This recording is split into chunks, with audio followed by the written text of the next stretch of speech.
이 시간 우리가 함께 볼 하나님 말씀은 사도행전 17장 16절에서 34절까지의 말씀입니다.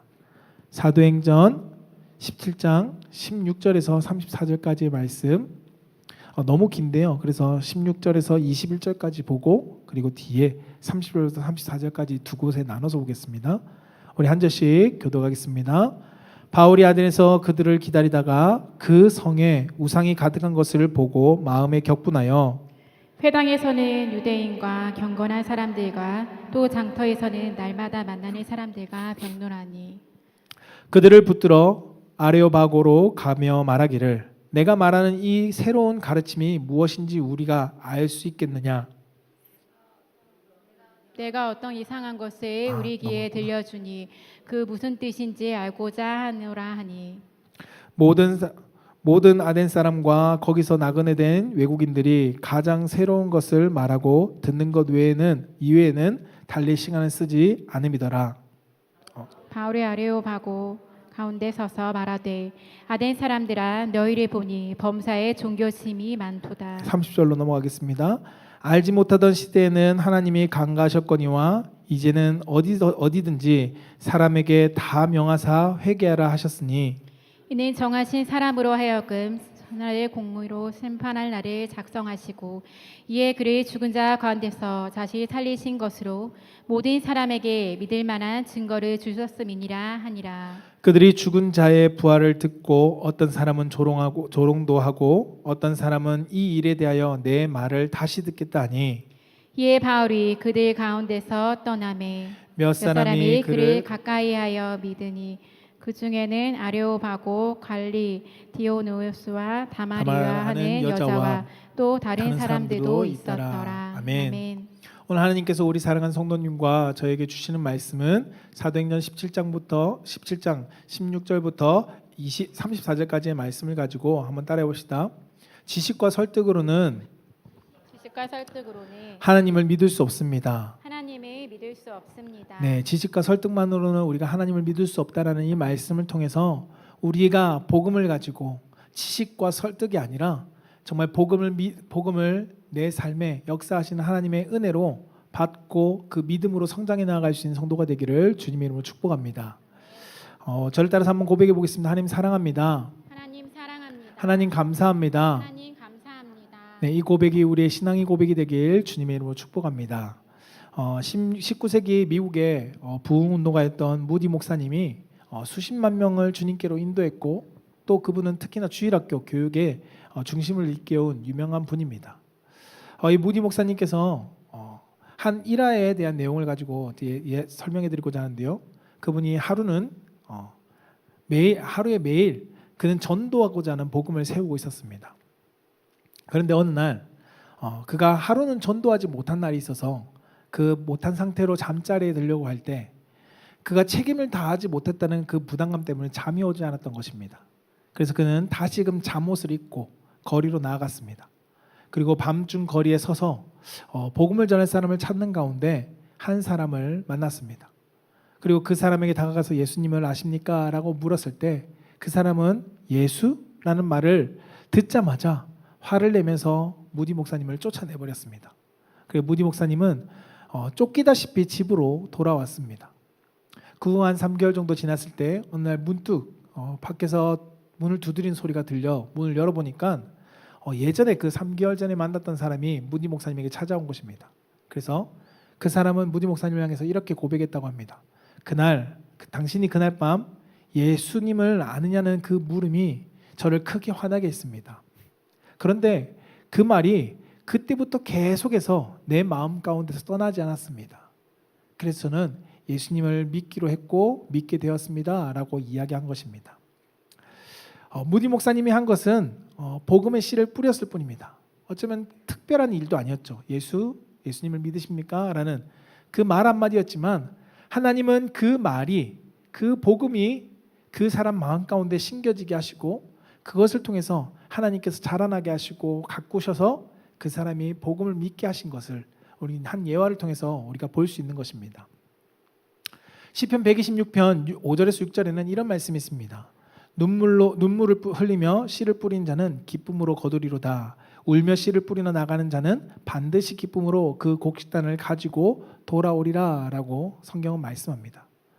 우리는 이 예화에서 보았던 것처럼 우리가 해야 될 것은 무엇일까요? 그저 우리는 씨를 뿌리는 것입니다.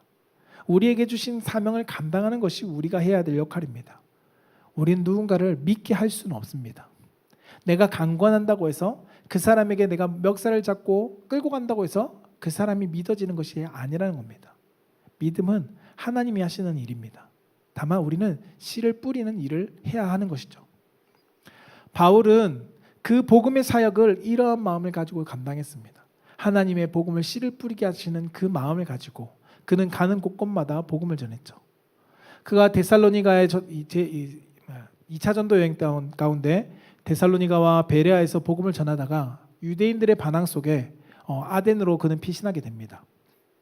근데 그 아덴으로 함께 복음을 전하러 갔던 실라와 디모데는 따라오지 못하고 바울만 혼자 도피하듯이 가게 되었습니다. 바울은 그것으로 복음의 전도자 사명자들을 기다리는 가운데 그 아덴 성을 둘러보는데 그 성에 우상을 향한 신전들이 너무나도 많은 것이었습니다. 그래서 바울 마음 가운데 올라오는 격분을 그가 누르지 못하고 그가 회당에서나 유대인들을 향한 사람들과 이방신에 대해서 이방인들과 변론하면서 장터에서도 그 사람들을 만날 때마다 복음을 나누는 열정을 다시금 그는 쏟아내었습니다.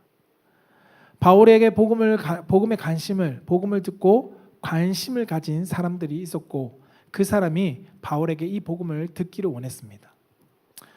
아덴 사람들이 복음을 듣기를 원했던 이유는 무엇이냐면 그들은 지식적으로 새로운 것을 항상 추구하는 사람들이었습니다. 새로운 말을 듣기를 좋아했고 새로운 지식과 철학적인 내용들을 듣기를 좋아했던 사람들이었습니다. 왜냐하면 그 아덴의 사람들은 큰 두 개의 철학자들이 있었는데요. 에피쿠로스 학파의 철학자들과 그리고 스토아 철학자들이 함께 있었습니다.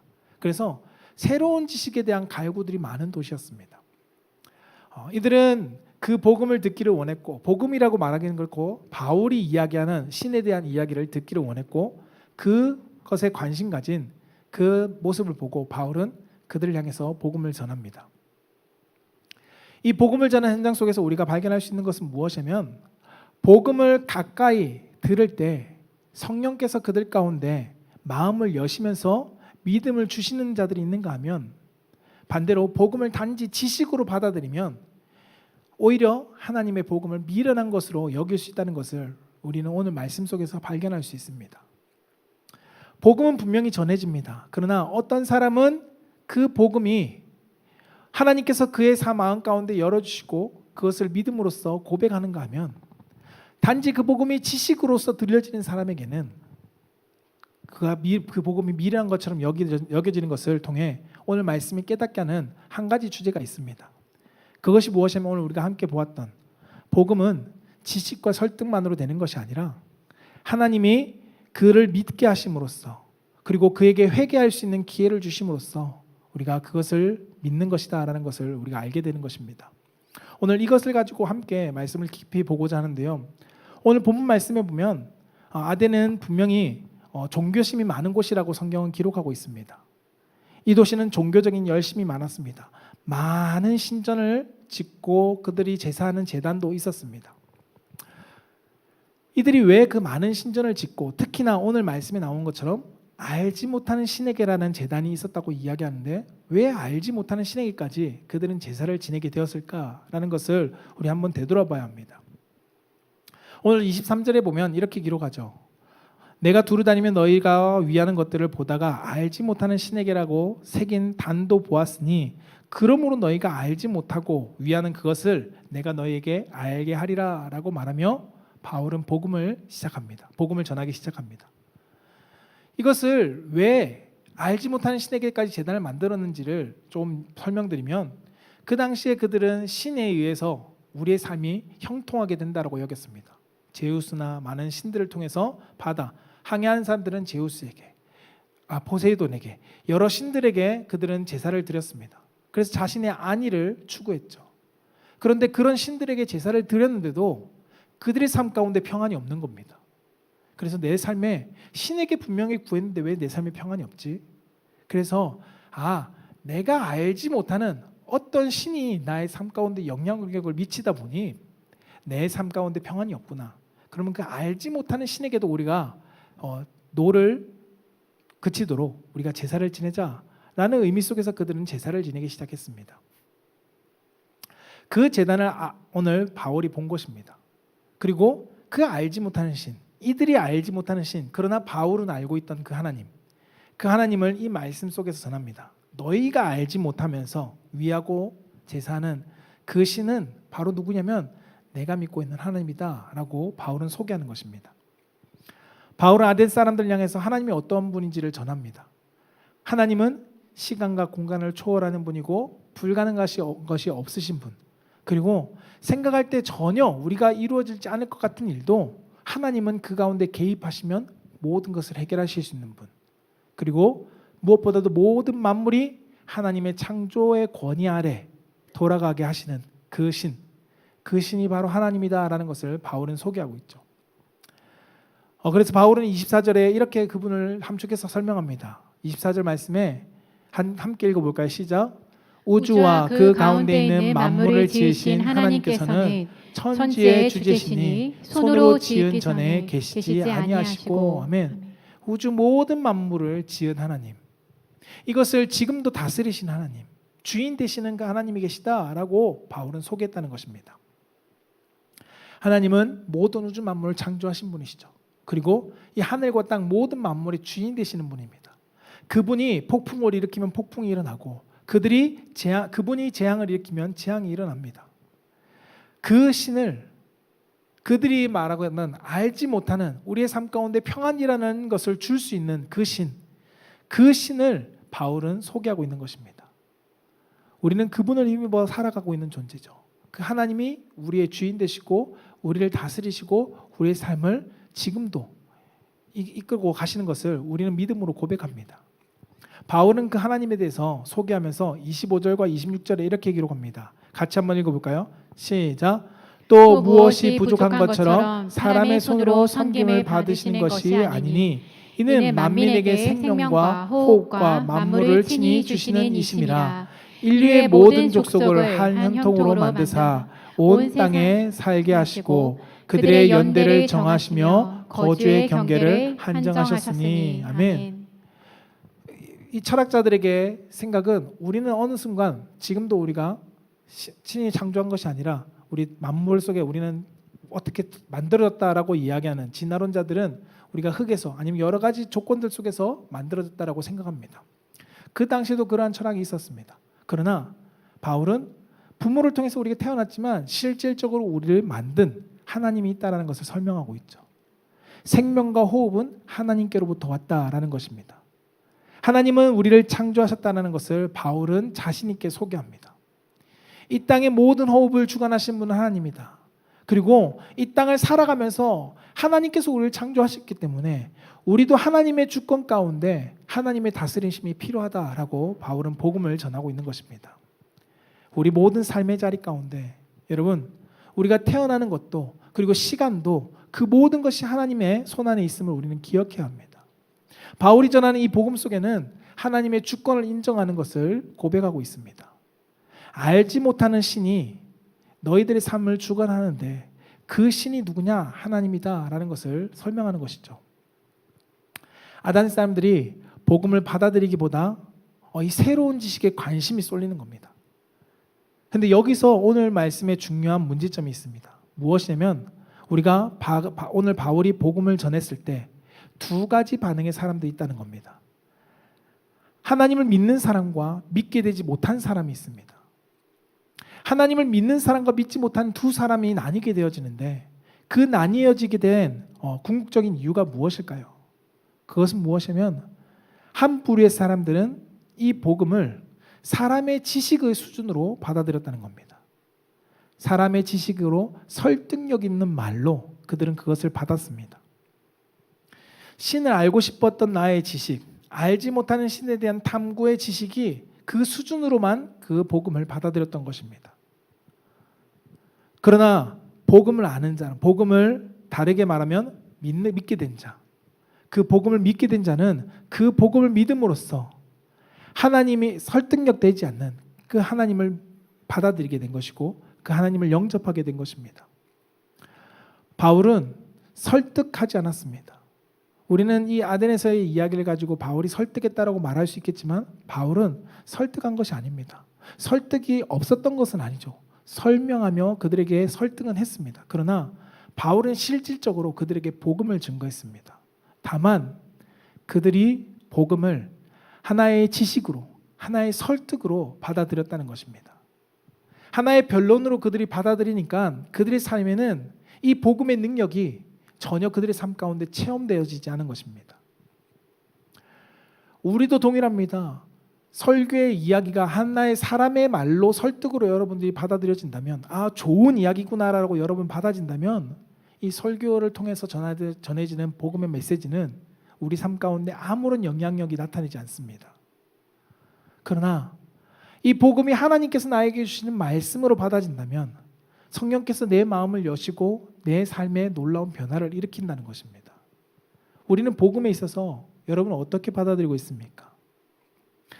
하나님의 복음이, 성경 말씀이 내 삶에 설득으로 다가온다면, 좋은 글귀로 받아진다면 우리는 여전히 좋은 글에 도덕적인 이야기를 들었을 뿐 내 삶을 변화시키는 능력은 없습니다.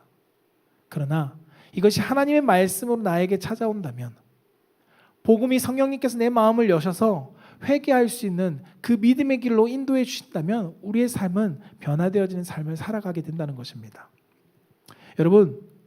여러분은 복음을, 성경의 많은 메시지를 좋은 지식과 설득의 수준으로 혹시나 그것을 생각하고 받아들이고 있지는 않습니까?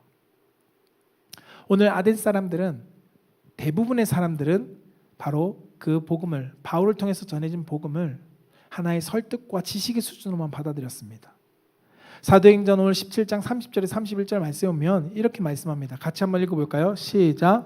알지 못하던 시대에는 하나님이 간과하셨거니와 이제는 어디서든지 사람에게 다 명하사 회개하라 하셨으니 이는 정하신 사람으로 하여금 천하를 공의로 심판할 날을 작정하시고 이에 그를 죽은 자 가운데서 다시 살리신 것으로 모든 사람에게 믿을 만한 증거를 주셨음이니라 하니라. 아멘. 이 복음을 하나님께서 우리 가운데 믿을 만한 증거로 주셨습니다. 그리고 그것을 믿게 된 자들은 하나님 앞에 회개하고 하나님 앞에 돌아오는 놀라운 역사가 있습니다. 이 복음을 들은 사람들은 어떻게 했을까요? 우리가 사도행전 2장 37절에서 41절의 말씀을 보면 베드로가 오순절날 복음을 전하는 장면이 나옵니다. 동일하게 오늘 바울을 통해서 복음을 전하는 장면과 오늘 베드로를 통해서 복음을 전하는 장면이 별로 많이 다르지 않습니다. 그러나 베드로를 통해서 오순절에 복음을 접한 자들은 그 마음 가운데 그 복음이 하나님께서 설득으로 들리지 않게 하시고 그들 가운데 복음으로 들어지니 그 마음의 찔림을 느끼고 그들이 회개하는 놀라운 역사가 일어납니다. 그 결과 3,000명이라는 사람들이 예수님께로 돌아오는 놀라운 역사 현장을 우리는 보게 되죠. 동일한 복음이지만 오늘 바울이 아덴에서 복음을 전했지만 그들은 한낱 지식으로 받아들이니까 그들은 깨달음이 없고 회개할 수도 없었습니다. 하나님께서 그들 마음 가운데 여시는 은혜도 그들은 경험할 수 없었죠. 복음을 지식적으로 받아들이면 우리는 복음의 능력을 경험할 수 없습니다. 여러분, 성경적인 지식이 많은 신학자라고 할지라도, 성경을 많이 읽은 다독자라 할지라도 그것이 여러분 지식으로 끝나버린다면 우리는 믿음에 이르지 못합니다. 성경을 10번, 100번 읽었어도 지식이 머물러 있는 사람은 그것을 믿음으로 고백하지 못한다는 거죠. 신학자도 동일합니다. 신학자 중에서도 하나님을 믿지 못하는 사람이 있습니다. 그 이유는 한낱 지식으로 하나님의 복음을 받아들이기 때문입니다. 하나님을 믿는 방법은 다른 것이 없습니다. 누구나 하나님을 만나기 위해서는 회개함으로 우리는 나아갈 수 있어야 합니다. 근데 하나님을 만나는 길은 옛날의 시대나 지금의 시대나 별반 다르지 않다는 것을 성경은 우리 가운데 보여줍니다. 착한 성품, 좋은 환경, 여러분 이런 것들이 하나님을 믿게 만드는 것이 아닙니다. 하나님을 믿음으로써 고백할 수 있게 하는 것은 지식의 방법이 아니라 회개함으로써 하나님의 복음을 내 것으로 받아들일 때 우리가 그것을 믿고 고백할 수 있게 되는 것입니다. 예수님께서 이렇게 말씀하시거든요. 마가복음 1장 15절에 함께 이렇게 읽어볼까요? 시작. 이르시되 때가 찼고 하나님의 나라가 가까이 왔으니 회개하고 복음을 믿으라 하시더라. 아멘. 때가 찼습니다. 근데 뭐라고요? 하나님 나라가 가까이 왔으니 회개하고 복음을 믿으라는 것입니다. 회개할 때 복음이 믿어진다라고 성경은 말씀합니다. 이 복음의 말씀을 내가 한낱 지식으로 받아들이면 우리는 회개가 이루어지지 않습니다. 아, 이러한 일이 있었구나. 예수가 죽었구나. 아, 예수가 많은 사람들을 위해서 죽었구나. 라고 끝나버린다는 겁니다. 아덴의 많은 사람들이 아레오바고 광장에서 복음을 동일하게 들었지만 그들에게는 회개가 일어나는 역사가 일어나지 않은 이유는 바로 성경을 바울을 통해서 전해진 복음을 지식적인 수준으로 받아들였기 때문입니다. 그들은 복음을 믿으려고 하지 않았습니다. 그러나 34절에 보면 모두가 그런 것은 아니었습니다. 34절 같이 한번 읽어볼까요? 시작. 몇 사람이 그를 가까이하여 믿으니 그 중에는 아레오바고 관리 디도니수와 다마라라 하는 여자라와 또 다른 사람들도 있더라. 아멘. 여러분, 디오누시오와 다말이라는 이 사람 외에 몇 사람, 그 사람이 뭐라고요? 바울의 복음에 가까이 가서 그것을 믿었다는 것입니다. 많은 사람들은 복음을 하나의 교리처럼 생각합니다. 교회를 다니지만 그것을 하나의 교리로 받아들입니다. 하나의 내 삶 가운데 실천해야 될 실천 사항으로 우리는 받아들인다는 것입니다. 하나의 지식처럼 이렇게 해야 이렇게 내가 잘 된다, 이렇게 해야 하나님 앞에 벌을 안 받는다라는 하나의 공식처럼 교회에 다니는 사람들도 복음을 그렇게 받아들이는 경우들이 종종 있습니다. 하나님을 믿으라고 하는 설득, 이 설득처럼 우리는 그것을 복음을 받아들일 때가 너무도 많죠. 또 어떤 사람은 복음을 듣는 사람들을 조롱합니다. 오늘 말씀이 나오는 것처럼 어떤 사람은 오늘 말씀에서 32절에 이렇게 기록합니다. 그들이 죽은 자의 부활을 듣고 예수 그리스도의 복음을 들었죠. 32절에 어떤 사람은 조롱도 하고 어떤 사람은 이 일에 대하여 내 말을 다시 듣겠다 했다라고 말합니다. 두 부류가 나뉩니다. 어떤 사람은 부활의 복음, 예수 그리스도의 부활의 복음을 듣고 조롱했습니다. 에이, 그런 게 어디 있어? 야, 사람이 죽으면 어떻게 살아나? 그건 있을 수 없는 이야기야. 우리의 지식적으로 받아들여지지 않아. 라고 하며 그들을 조롱했습니다. 그러나 어떤 사람은 나도 그것을 더 자세히 듣고 싶어. 그 복음에 대한 걸 더 자세히 알고 싶어. 라는 관심을 보이는 두 부류의 사람이 있었다는 것이죠. 몇몇 사람은 이 바울에게 가까이 나아가 그 복음을 들었습니다. 더 깊은 복음을 듣고 그들은 믿음이라는 것을 가지게 되었죠. 그 믿음 앞에 그들은 회개하게 되고 회개함으로써 그리스도를 믿는 성도로서 변화되었습니다. 여러분, 복음이 우리가 귀에 들려질 때 믿음이 생긴다고 말씀하시는 것이 바로 이겁니다. 한번 들은 그 복음이 지식적인 수준에서 머물러 버리면 그 복음은 내 귀에 들려지지 않습니다. 내 마음에 새겨지지 않습니다. 그러나 그 하나님의 복음의 말씀이 예수님이 나를 위해서 죽으셨다라고 그것이 내 마음 가운데 들려질 때 그것이 내 마음을 움직이고 성령님이 그 말씀을 가지고 내 마음을 여시며 회개할 수 있게 하시고 그 회개를 통해서 우리가 하나님을 주인으로 고백할 수 있게 된다는 것입니다. 그래서 사도행전 11장 18절은 우리 가운데 이렇게 말씀하죠. 같이 한번 읽어볼까요? 시작. 그들이 이 말을 듣고 잠잠하여 하나님께 영광을 돌려 이르되 그러면 하나님께서 이방인에게도 생명 얻는 회개를 주셨도다 하니라. 아멘. 이 말 복음을 듣고 잠잠해요. 바울이 고넬료의 집에서 있었던 이야기를 설명하는 겁니다. 그것을 설명하고 이방인에게도 하나님께서 복음을 듣게 하시고 그 복음을 통해서 생명 얻을 회개를 주셨구나라고 그들은 고백하는 것입니다. 여러분, 우리는 복음을 믿는 순간 단순히 구원의 문제만 국한된 것이 아니라는 것을 기억해야 합니다. 나는 복음을 온전히 신뢰하고 있는지 여러분 되돌아볼 수 있어야 합니다. 여러분들은 복음을 내가 그리스도인으로서 살아가야 될 교훈으로 생각하고 계십니까? 아니면 그 복음을 나에게 주신 하나님의 복음의 메시지로 여러분들 받아들이고 계십니까? 나에게 찾아온 문제를 해결할 해결 방법으로서 복음을 받아들이고 있다면 우리는 복음을 믿음으로 고백하지 못하고 그 은혜를 누리지 못합니다. 혹시 복음이 내 삶 가운데 평안을 위한 설득의 이야기로 여러분 여겨진다면 여러분 우리는 여전히 좋은 이야기를 듣고 내가 그것을 살아보려고 하고 노력하지만 내 삶 가운데 하나님이 주시는 놀라운 은혜를 경험하기가 너무나도 힘들 것입니다. 그러나 그 주님께서 우리 가운데 주시는 복음의 메시지, 이것이 나의 삶에 하나의 교훈이 아니라 주님이 나를 위해서 죽으셨구나, 주님이 나의 모든 문제를 해결해 주셨구나, 주님이 나의 주인 되시구나 라는 믿음의 고백이 되어질 때 우리의 삶의 마음속에서는 가장 먼저 일어나는 것이 회개가 일어나게 되고, 그 회개함으로 인해서 하나님의 구원의 놀라운 은혜를 경험하게 된다는 것입니다. 여러분은 문제 앞에서 어떻게 하십니까? 나의 지식과 나의 생각과 나의 방법들, 그것을 쫓아가고 있지 않습니까? 그리고 그러한 우리에게 하나님께서 다시금 복음을 들려주실 때 우리의 마음을 여시면 우리에게 나타나는 반응은 무엇이면 어떠한 회개가 나올까요? 하나님, 내 지식을 쫓았던 것을 용서해 주세요. 하나님, 내가 한낱 하나님의 복음을 나의 세상의 교훈과 같이 여겼음을 용서해 주세요. 그리고 하나님, 이제 내가 그 복음을 나의 삶에 하나님의 구원의 은혜로 내가 받아들입니다. 예수 그리스도의 부활이 나의 부활이 됨을 내가 믿습니다 라는 고백으로 여겨질 때 내 삶의 그 믿음의 고백 따라 하나님께서 주시는 놀라운 은혜를 경험하게 될 것입니다. 성경 우리 가운데 분명히 말씀합니다. 요한복음 16장 19절에 이렇게 말씀하죠. 죄에 대하여람은 그들이 나를 믿지 아니함이다. 죄라는 것이 무엇일까요? 죄는 하나님을 믿지 않은 것이 죄입니다. 아담과 하와가 죄를 범했다는데 무엇이 죄였을까요? 선악과를 따먹은 게 죄일까요? 궁극적으로 아담과 하와가 죄를 범한 건 하나님의 말씀을 믿지 않은 죄입니다. 하나님께서 이걸 먹으면 죽는다고 말했는데 그것을 믿지 않고 따먹은 죄. 죄는 하나님의 말씀을 신뢰하지 못하는 것이 죄라는 것입니다.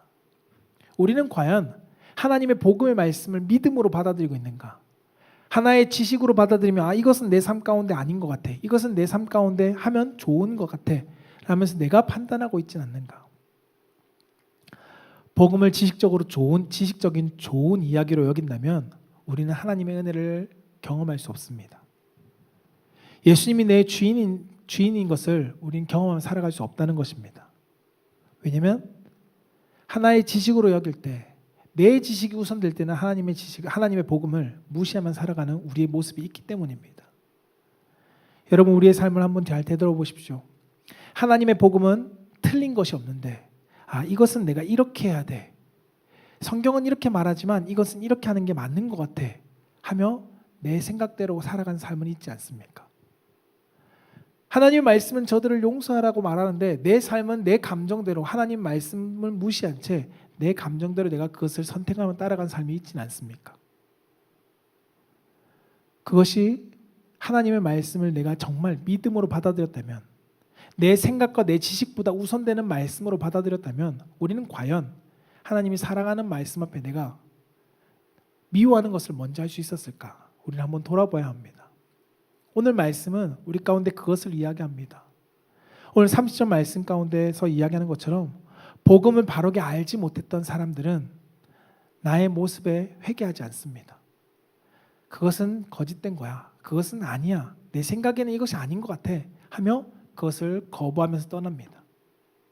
그러나 30절 말씀 가운데 복음을 더 갈망했던 사람, 그것을 더 깊이 알기를 원했던 그 사람들은 복음을 듣기를 원했고, 그 사모하는 결단 가운데 하나님이 그들의 마음을 열어주시고 그 복음이 그들 마음 가운데 심겨지게 하시고, 그 심어진 복음을 통해서 그들이 회개와 열매를 맺는, 믿음이라는 구원의 열매를 맺는 그 은혜를 우린 성경은 보여주고 있습니다.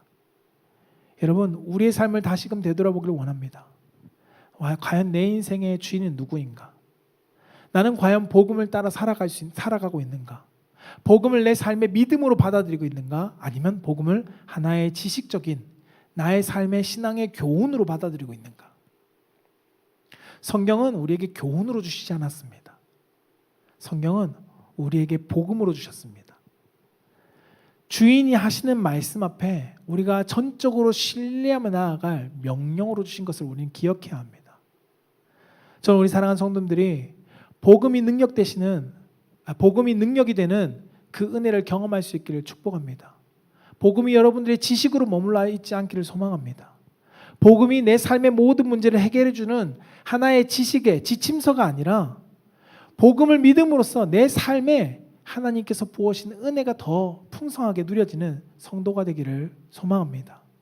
그래서 우리가 복음을 설득으로 머물러 있는 것이 아니라, 다른 사람에게도 복음을 설득만으로 내가 멈추어지는 것이 아니라 그 사람에게 복음이 믿어질 수 있도록 그들을 위해서 우리가 중보하며 그들의 삶에 복음에 심어질 수 있도록 우리가 기도하며, 또한 내 삶을 통해서 복음이 하나의 지식적인 수준으로 가르치고 내 삶에서는 열매가 없는 삶이 아니라 복음이 내 삶에서의 능력으로 나타나는 것을 보여줌으로써 그 삶이 복음을 지식이 아닌 복음을 능력으로 증거하고 나타낼 수 있는 우리 귀한 믿음의 성도가 되기를 축복합니다. 말씀을 정리하고자 합니다. 예수님께서는 우리에게 오셔서 복음을 전하셨습니다. 예수님이 전한 복음은 지식으로 끝나지 않았습니다. 그것이 왜 지식으로 끝나지 않았냐면 예수님은 복음을 우리 삶에 보여주셨거든요. 예수님은 복음이 무엇인지를 우리 삶에 보여주셨습니다. 제자들의 삶에 보여주셨습니다. 복음은 이것이다 하면서 사랑이라는 것이 무엇인지 보여주셨고, 복음은 이것이다, 내가 남을 위해서 죽어주는 것이 무엇인지를 직접 보여주셨습니다. 예수님은 우리에게 복음이 하나의 교훈으로 멈추게 하지 않으셨습니다. 예수님은 우리 삶 가운데 복음이 능력되게 하셨습니다. 저 우리 사랑하는 성도님들이 여러분들이 받은 복음, 여러분들에게 주신 복음, 그것이 하나의 지식으로 멈추지 않기를 축복합니다. 하나의 설득력이 있는 이야기로 멈추는 것이 아니라 내 삶의 복음이 경험되어지고 내 삶의 복음이 능력으로 나타나기를 원하고 내 삶의 복음이 내 삶을 새롭게 하는 힘이 있는 놀라운 은혜가 되기를 주님으로 축복합니다.